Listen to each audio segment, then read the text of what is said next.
ಪರೀಕ್ಷೆಯ ಸನಿಹದಲ್ಲಿರುವ ವಿದ್ಯಾರ್ಥಿ ಮಿತ್ರರೇ, ನಿಮಗೆ ಶುಭವಾಗಲಿ.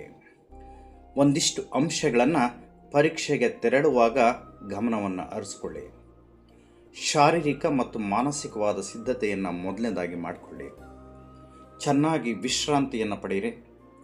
ಬೆಳಿಗ್ಗೆ ಸ್ವಲ್ಪ ವ್ಯಾಯಾಮ ಅಥವಾ ಯೋಗವನ್ನು ಮಾಡಿ. ಹಸಿವಾಗಿಯೇ ಅಥವಾ ತುಂಬ ಆಹಾರ ಸೇವಿಸಿ ಪರೀಕ್ಷೆಗೆ ಹೋಗಬಾರ್ದು. ಸಮತೋಲನವಾದ ಉಪಹಾರವನ್ನು ಸೇವಿಸಿ.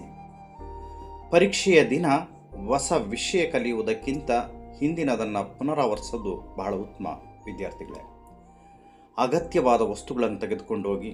ಉದಾಹರಣೆ, ಪ್ರವೇಶ ಪತ್ರ, ಹಾಲ್ ಟಿಕೆಟ್, ಪೆನ್ನು, ಪೆನ್ಸಿಲ್ಲು, ಅಳತೆ ಪಟ್ಟಿ ಇತ್ಯಾದಿಗಳನ್ನು. ಪರೀಕ್ಷಾ ಕೇಂದ್ರಕ್ಕೆ ಸರಿಯಾದ ಸಮಯಕ್ಕೆ ಹೋಗಿ. ಕನಿಷ್ಠ 30 ನಿಮಿಷ ಮುಂಚೆ ಹೋಗೋದು ಬಹಳ ಒಳ್ಳೆಯದು. ಪರೀಕ್ಷೆಯ ಹಾಲ್ನಲ್ಲಿ ಕೂತಾಗ ನೀವು ಕೆಲವಾರು ಅಂಶಗಳನ್ನು ಬಹಳ ಮುಖ್ಯವಾಗಿ ಪರಿಪಾಲಿಸಬೇಕಾಗುತ್ತೆ. ಪ್ರಶ್ನೆ ಪತ್ರಿಕೆಯನ್ನು ಸಂಪೂರ್ಣವಾಗಿ ಓದಿ.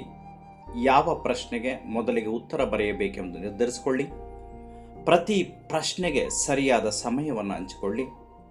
ಉತ್ತರಗಳನ್ನು ಸ್ಪಷ್ಟವಾಗಿ ಓದುಗರಿಗೆ ಸುಲಭವಾಗಿ ಅರ್ಥ ಆಗೋ ರೀತಿ ಒಳಗಡೆ ಬರೀರಿ. ಮೊದಲಿನಿಂದ ಕೊನೆಯವರೆಗೂ ಕೂಡ ಶಾಂತವಾದ ಮನಸ್ಥಿತಿಯನ್ನು ಕಾಪಾಡಿಕೊಳ್ಳಿ. ಸ್ನೇಹಿತರೆ, ಆತ್ಮವಿಶ್ವಾಸ ಮತ್ತು ಶಾಂತಿಯಿಂದ ಇರೋದು ಬಹಳ ಪ್ರಮುಖವಾದದ್ದು. ನಕಾರಾತ್ಮಕ ಚಿಂತನೆಗಳಿಂದ ದೂರ ಇರಿ.